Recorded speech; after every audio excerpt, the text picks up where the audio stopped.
diante da data, diante não só da data, mas eu creio que muitos, todos talvez, assim como eu, gostaria de estar hoje com a família, com a esposa, com filhos, com pais, né? Alguns sentem saudade, outros sentem culpa, mas interpretam como saudade. Por que isso? Eu me sinto mal, eu me sinto com um sentimento de saudade, queria estar lá com a minha família, estou com saudade da minha filha, eu estou com saudade da minha esposa. Isso não é saudade, isso é culpa. A saudade é um sentimento bonito, gostoso, ele não traz dor. Agora, quando eu a interpreto como saudade, mas me traz dor, isso não é saudade, isso é culpa. Porque eu fiz por não estar lá, gostaria de estar lá e estou aqui. Isso não é saudade, isso é culpa, né? Mas a palavra de Deus traz para a gente um pouco de conforto diante desse sentimento, até mesmo por conta da data, né? Veja bem, o título é Deus corrige os seus filhos. Se conta no livro de Hebreus. Aos Hebreus. Portanto, visto que nós também estamos rodeados de uma nuvem tão grande de testemunhas, deixemos todo embaraço e o pecado que tão de perto nos rodeia e corramos com perseverança a carreira que nos está proposta. Portanto, visto que estamos rodeados de uma nuvem tão grande de testemunha, qual que é essa nuvem de testemunha? São aqueles que te conhecem. São aqueles da sua casa, do seu bairro, do seu trabalho, do seu lar. São as pessoas que conhecem a sua história. Deixamos todo embaraço e o pecado que tão de perto nos rodeiam. Qual que é o embaraço, qual que é o pecado? É aquilo que te trouxe para cá. É aquilo que deixou você, fez com que você deixasse de ser funcional. É o pecado e o embaraço. É o uso abusivo, compulsivo, é a mentira, a manipulação, defeitos de caráter. Isso é o que representa a nuvem de embaraços, o pecado que tão de perto nos rodeiam, né? E corramos com perseverança a carreira que nos está proposta. Qual que é a carreira que te está proposta? Luz. Engano seu. Verdade. A minha carreira que está proposta é ser feliz e ser alguém. Amém. Né? Não se arremete a tempo. É isso que é a carreira que está proposta. É lá fora ser exemplo que existe uma maneira de ser feliz e poder falar como que eu sou feliz. Aquele que eu era lá fora 24 horas atrás, uma referência ruim, isso é uma referência boa. E a hora que eu tiver a oportunidade eu falar que existe um Deus amoroso, bondoso, cuidadoso, que mudou a minha história. Que existe vida após as drogas. Que existe vida após as drogas. Essa é a carreira que está proposta, né? Ainda é um pensamento pequeno, você se pensar a tempo. Ainda não entendeu qual que é a carreira.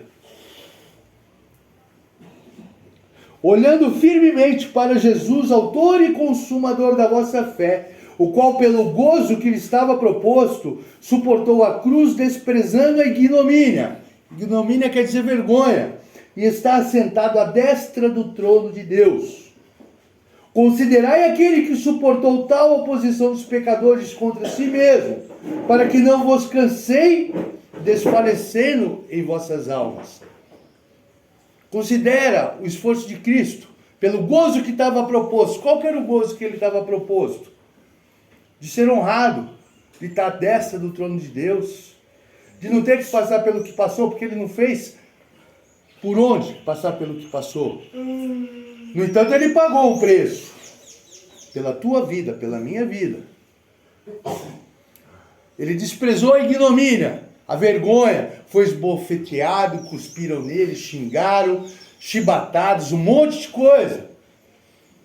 Para quem poderia ter sido, digamos, aclamado como um rei, reverenciado, né, como um rei.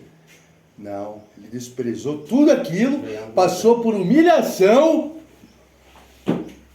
e está sentado à destra do trono de Deus. Quando você pensar em desanimar, Pensa naquele que deu a vida por você. Ainda diz o seguinte: ainda não resististes até o sangue, combatendo contra o pecado, e já vos esquecestes da exortação que vos admoesta como a filhos. Não resististes até o sangue. Quantas vezes eu já debilitado fisicamente, emocionalmente, mentalmente, isso não me impedia de fazer o corre. Quando eu morei na Bahia, eu tive aquele lance chamado erisipela. É doença de pinguço, que a canela fica inchada, você não consegue nem pisar. Eu andava 5, 6 quilômetros, 10 quilômetros que nem um saci para chegar lá. Isso não me impedia. Né? Muitas vezes machucado, dedo, boca, tudo queimado, perdendo até sangue já. Aí aqui dentro eu falo que, eu não aguento mais. Tá difícil. Primeiro, olha o que você padeceu, o que você pereceu. Outro dia eu coloquei as fotos para vocês ali, no Data Show aquele dia. Olha que o Marcão, quem era o Marcão, o jeito que ele vivia. 7, 8 dias acordado, sem comer, 60 quilos. De perfil dá pra ver, ó. Aí, aquilo tudo não bastava. Ainda conseguia mais pique, mais energia para continuar. Não para não. Aí aqui, o que eu sofro aqui dentro? Né? Aí eu junto com mais um, não aguento mais. Tá difícil. Aí quando eu achar que tá difícil, Deus fala, olha para Jesus. Tomou 40 menos uma chibatada, 39 antes de ser crucificado. Morreu como um maldito, morte de cruz. E não reclamou. Maldito aquele que pendurado no madeiro. Perante seus tosquiadores, ele não abriu a boca, está lá em Isaías. Aquelas chibatadas que ele tomou tinham ossos na ponta dos chicotes, como se fosse um anzol. A hora que eles davam chibatada assim, aquilo cravava na carne, a hora que puxava assim, saia um pedaço de carne junto. Ele não precisava passar por aquilo. E não queria passar. Ele sabia que ia ser azedo.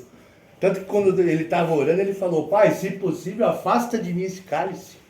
Mas o amor de Deus é tão grande, Deus amou ao mundo de tal maneira que deu seu Filho unigênito para que todo aquele que nele crê não pereça, mas tenha vida eterna. Você que é pai, você daria teu filho por pessoas que você nem conhece? Deus fez isso por você. Aquela coroa, como eu disse ontem, eu estive em Israel já, eu conheci a árvore que tiraram os ramos para fazer a coroa de Cristo. É como se fosse um cipó torcido, com espinhos desse tamanho mais ou menos assim, ó, uns 10 centímetros mais ou menos. E fizeram ela menor do que a cabeça de Cristo. Não foram lá com uma fita métrica, Jesus, deixa eu tirar a circunferência da tua cabeça aqui, vamos ver, que nem um alfaiate.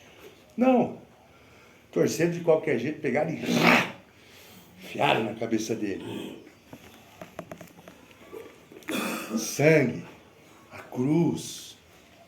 Aí ele na cruz estava com sede, pediu água, pegaram um isopo, que aquele, no brejo tem aquele birique daquela espiguinha, encharcaram ela de vinagre, enfiaram na boca dele. Aí depois ainda pegaram uma lança e furaram o vazio dele. Aí eu acho que tá difícil. Mãe, me tira daqui até janeiro, fevereiro. Eu me identifiquei. Já tô bom. Né? Eu sei como é que é. Tô ligado, sei como é que é. Eu também já falei isso, eu também já pensei isso. Eu não sou diferente de ninguém aqui. Né? Eu sei que não é fácil. Mas o que Deus fala aqui pra gente não é que o Marcão é o exemplo que vocês estão sendo errado. Não é isso que Deus fala pra gente. O que Deus fala pra gente é que a hora que você se sentir cansado, Ele fala, é por amor que eu estou fazendo isso, é para te ensinar, é para te corrigir. Ele só está nos alertando. Por quê? Veja bem. Filho meu, não desprezes a correção do Senhor e não desmaies quando por Ele fores repreendido. Porque o Senhor corrige a quem ama e açoita a todo aquele que recebe por filho. Não rejeites a correção quando por Deus fores repreendido, porque Ele açoita quem ama. E a todo aquele que Ele açoita, Ele recebe por filho. É para a disciplina que suportais a correção. Deus vos trata como a filhos. Pois, que filho há a quem o pai não corrige? Mas se estáis em disciplina da qual todos são feitos participantes, sois então bastardos e não filhos. Então, se estamos sendo corrigidos, é porque temos um pai. Porque aquele que não tem pai é bastardo. Então, glória a Deus por isso. Graças a Deus por isso. Além disso, tivemos nossos pais segundo a carne, os quais nos corrigiam e os respeitávamos. Não nos sujeitaremos muito mais ao Pai dos Espíritos e viveremos? Ou seja, se a gente aqui obedece aos nossos pais, que vem com a cinta, que vem com a vara de galho de pitanga, que nem eu já apanhei várias vezes quando era moleque, e a gente obedecia, quanto mais a gente obedecer a Deus, é para correção tudo isso. Você não está aqui para punição. Isso aqui não é penitência. Isso é correção, isso é instrução. Deus te ama tanto, você poderia ter ficado lá fora, morrer lá fora, ir para o inferno, ir para onde fosse, para o purgatório, segundo a sua concepção, para o umbral, né? Agora você é tão precioso para Deus, que lá de cima ele olhou e falou assim: eu vou trazer fulano lá de tal lugar, esse aqui da Baixada, esse aqui de São Paulo, esse de São Caetano. Ele te pensou e te trouxe para cá, para te corrigir. É porque Ele te ama. É por isso. Mas não posso fazer uma pergunta? Só um momentinho, para não perder o raciocínio. Aqueles, na verdade, por um pouco de tempo nos corrigiam. Nosso pai, nossa mãe, por um pouco de tempo nos corrigiam, porque uma hora eles vão embora.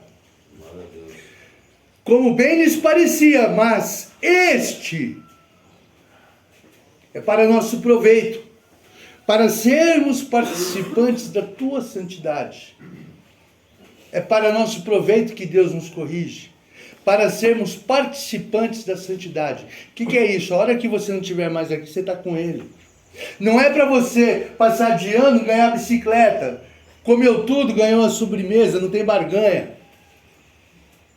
O propósito de Deus em nos corrigir é a gente ter um caminho reto, para a hora que acabar essa história aqui na terra, a gente está junto com Ele. A gente não ir para uma condenação eterna, e sim ter uma salvação eterna. É por isso que Deus nos corrige. Na verdade, nenhuma correção parece no momento ser motivo de gozo, mas de tristeza. Ou seja, não é alegria hoje o que você está passando. Não é motivo, nossa, que maravilha. Estou internado longe do meu pai, da minha mãe, do meu filho, da minha filha, da minha esposa, da minha namorada, da minha casa, do meu trabalho. Não é motivo de gozo, de alegria. É de tristeza. Por quê? Porque o agir de Deus, ele dói. É o vaso do oleiro. Ele pega, tira as imperfeições para fazer um novo vaso. Porque o vaso virou um vaso de desonra, não de honra. Deus está trabalhando na tua vida. É um processo de desconstrução. Tem que se desconstruir. Tem que ser demolido. Não tem como pegar e rebocar você por fora. Deus não reboca, porque por dentro vai ter aquilo que estava a princípio. Sepulcro caiado. É uma desconstrução para reconstruir algo novo. Isso é doloroso. É um processo. É um processo difícil, dificultoso, doloroso. São as imperfeições que têm que ser retiradas. São os defeitos de caráter que têm que ser removidos. Sexto, sétimo passo. Veja bem. Na verdade, nenhuma correção parece no momento ser motivo de gozo, mas de tristeza. Contudo, Depois produzirá um fruto pacífico de justiça naqueles que por ela são exercitados. Depois produzirá um fruto pacífico de justiça. Ou seja, o que é justiça? É o justo. É o que não há engano. Não é 2 pesos, 2 medidas, é o correto. Isso é o fruto pacífico de justiça. Lá fora, você vai falar, valeu a pena. Glória a Deus por isso, eu creio. A tua família vai falar, valeu a pena.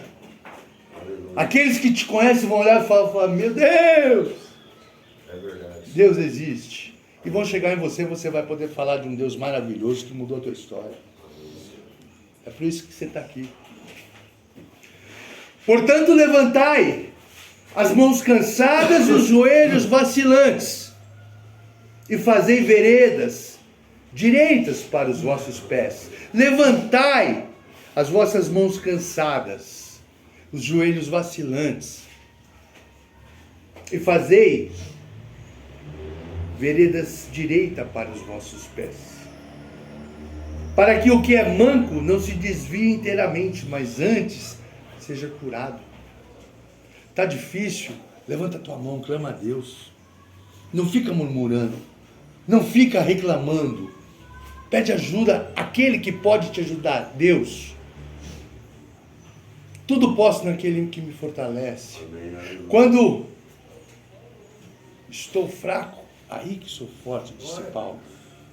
Se te mostrares fraco no dia da angústia, tua força será pequena. Você está fraco, está difícil, você não tem como ir ali abrir uma lata de espinafre. Você tem como pedir ajuda a Deus. É Ele que vai te capacitar. Porque a prova que você passa não é como um empecilho, e sim para você superar. Porque lá fora vai ter um monte de prova muito pior, muito mais difícil. Aqui você está sendo treinado, capacitado, para lá fora você ser bem sucedido. Isso aqui é o que vai te conduzir ao êxito lá fora. Lá em livro de Josué, capítulo 1, versículo 9, fala: não pasmes nem te espantes, porque o teu Deus é contigo por onde quer que andares. Não te mandei eu ser forte e corajoso. Não pasmes nem te espantes, porque o Senhor teu Deus é contigo por onde quer que andares. Aleluia. Fala das coisas que edificam. Amém, Deus. Não cesse de falar desse livro da lei, antes medita nele de dia e de noite, para teres o cuidado de fazer conforme tudo quanto nele está escrito. Então farás prosperar o teu caminho, será bem sucedido por onde quer que andares. Josué 1, capítulo 1, versículo 8 e 9. Glória a Deus. É isso que Deus fala para a gente nessa manhã. Você está vivo? Graças a Deus. É Natal? Graças a Deus. Porque aquele que hoje estamos comemorando o nascimento é o que te mantém vivo. É Ele quem está permitindo você passar por esse processo. Porque muitos gostariam e não tem condição. Você pode ter certeza que hoje é Natal, tem muita mãe chorando, muito pai chorando, esposa e filho. Porque muito nego morreu loucão no acidente. Bêbado ontem, loucão, chapado, louco. Muito nego foi preso de ontem para hoje. Você pode ter certeza disso. Pessoas tiveram overdose. E você está sendo cuidado por Deus. Podemos dar uma salva de palmas para Deus?